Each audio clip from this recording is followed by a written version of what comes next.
you know, sex can be awkward, it can be funny, it can be not perfect, it's not performative. And a lot of times in cinema you see it where it's all perfect and you're like, well, that's not me. Hey. Hey, we need to have a conversation.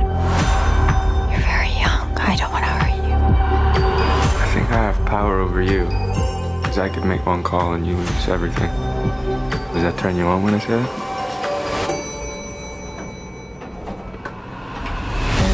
En af årets første biograffilm vil formentlig stå tilbage som en af årets bedste af slagsen. Yeah. I chose you as my mentor. I'm not a part of that program. Oh no, you are. You're on the list. I got an email and I clicked on your name.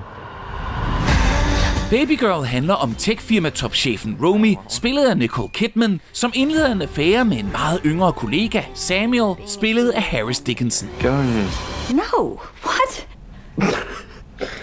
Is that what you want?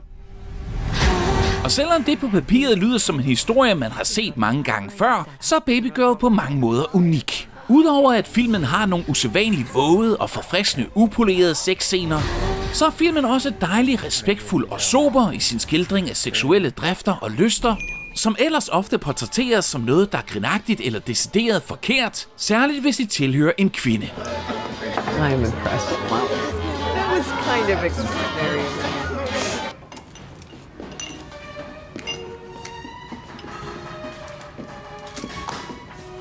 Thank you.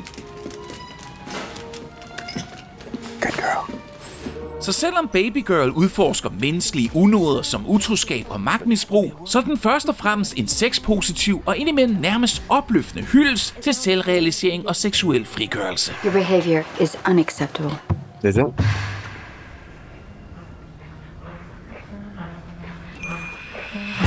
Og så er Babygirl altså også bare en fed og flot film, der ofte er virkelig sjov. How'd you get that dog to calm down? I gave it a cookie. You always have cookies on you. Why do you want one?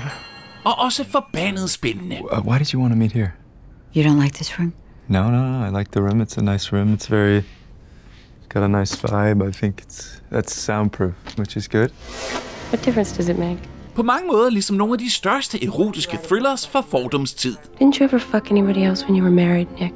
Og ligesom Basic Instinct er Babygirl instrueret af en hollænder, Halina Reijn, som også har en lang skuespillerkarriere bag sig. Og Reijn har selv hyret nogle fantastiske skuespillere. Engelske Harris Dickinson er nok bedst kendt som den unge helt i Matthew Vaughn's The King's Man, og som supermodel i Ruben Østlunds Triangle of Sadness. H&M is here again! Yay! Balenciaga! H&M! Balenciaga! And H&M! Oh, everybody give it up for these guys! Men Babygirl er den 28-årige englænders største præstation til dato. Dristig, dragende og med både charme og fandelig voldsked i overflod. You shouldn't drink coffee after lunch. How many do you drink a day? None of your business. 7. Yeah. Antonio Banderas er også glimrende som Romys mand, som er enormt velmenende, men som tydeligvis ikke har sat sig ordentligt ind i sin hustrus begær. I have these fantasies. What do you mean? Men Babygirl tilhører naturligvis den evigt frygtløse Nicole Kidman, som giver os en ufuldkommen og indimellem lidt upassende, men også uimodståelig heltinde. This is one of your best performances in my eyes. This is such an amazing movie, such an amazing performance. And one of the things that I found so amazing about it is also Romy as a character. She has obviously so much steel and strength and determination, but then at the same time, obviously, you sense these urges that are like simmering beneath the surface, you know, waiting to come out and that reveal this sort of vulnerability in her. And there are so many amazing scenes in this film, and even just small moments where you're walking that tightrope between, you know, fragility and strength so eloquently. You think I don't like power? No, I think you like to be told what to do. Sorry, I didn't mean to... Sorry, that was inappropriate. And I mean, that must have been an interesting challenge as an actor. Yeah, I mean, it was so, for me, it was just, this is such a extraordinary sort of, I call it an odyssey, an emotional odyssey, actually, because Romy's in a crisis. And she doesn't even know who she is, what she wants, how she wants it, because she has so much and she's performed most of her life. Perfect mother, perfect wife, running a company, all these things. Yet inside she's conflicted and she's trying to understand what her desires are, what she needs. So she's not sure what's going to happen. You know, she knows that as the line, the avalanche is coming, there's a line in the film that says that death is there as you get to a certain age, it is looming. And what do I do now? How do I do it? What do I do to fully understand my own desires and my own needs? But then it's also meant to be whimsical at times and have a sense of humor and also have an intensity and a danger. Oh, hey, you forgot your laptop at the office. Mom, can Mary sleep over? That's where the tightrope of the performance was, because it's not taking it, you know, because sex can be awkward, it can be funny, it can be not perfect, it's not performative. And a lot of times in cinema you see it where it's all perfect and you're like, well, that's not me. And so I love that they break down and laugh at each other at times, or where she refuses when he says, get down on your knees, and she's like, no, I'm not doing that. I have to go. Unacceptable. Unacceptable. And he goes, well, you're meant to do that. I just, that's how this works, you know? Those sort of things give the humanity, I think, of the performance. And that was what was exciting. And then also just the way in which Helena would hold on me for long periods of time. I could make one call and you lose everything. What, does that turn you on when I say that? Get on your knees. Meant that there was an exploration of the emotional interior of Romy.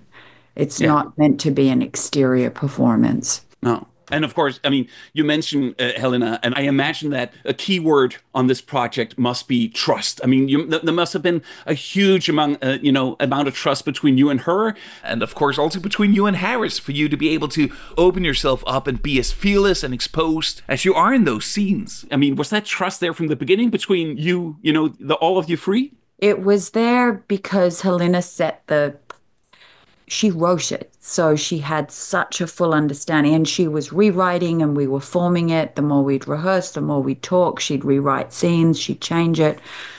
So, but the structure was there, but she was fleshing it out and sort of finding each character as we went along. So there was an enormous amount of trust because we were like, okay, I'm going to share huge amounts of myself and my own secrets and all these things. And she would then say, I've got you.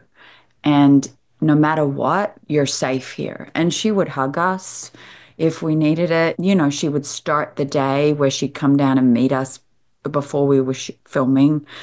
You'd be in hair and makeup and we would talk. And then even after filming each day, I would sit with her sometimes for an hour and we'd go over the next day's work or what was going to happen in 3 or 4 days. She was just constantly there. And you could call her at any time because she's like Romy, where she sleeps with her phone. As an actor, it's like, oh my gosh, I just had this idea, so it was constantly in motion, the performance. Yeah. And that's what Harris loved it. Antonio, the same, who came with such passion and generosity. And I think it was just a very passionate set, about the work. Even the crew, the cinematographer, everyone was supportive and on this quest to tell a story about a woman at a particular age and the way in which where is she going and what's happening. And I haven't really seen that story. And that's what was exciting. But then it's, all wrapped up in a nice bow in terms of, it's called Babygirl. So it's got a sort of a quality of whimsy and fun to it as well. It's meant to be fun at times. It's meant to be dangerous and exciting and turn you on or disturb you. All of that is great. That's what we want films for. And I think I went through the whole emotional gamut as well. I laughed, I shrieked, I did everything.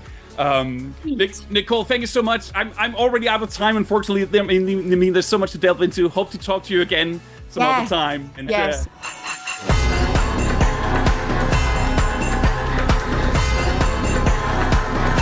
You seem liberated. I've never experienced anything like this. Good girl.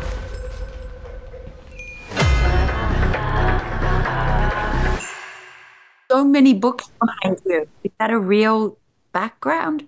That is a real background. This is my movie library. It even extends beyond the frame that you can see here. I have about, you know... So impressed. Thank you, thank you. I mean, there's still, I mean, in this streaming age, there's still something about having that movie, you know, tangibly in your hand and having it really in your library. So I have a few thousand movies actually still here in my home library. Yeah. Extraordinary. Bravo. Thank you, thank you.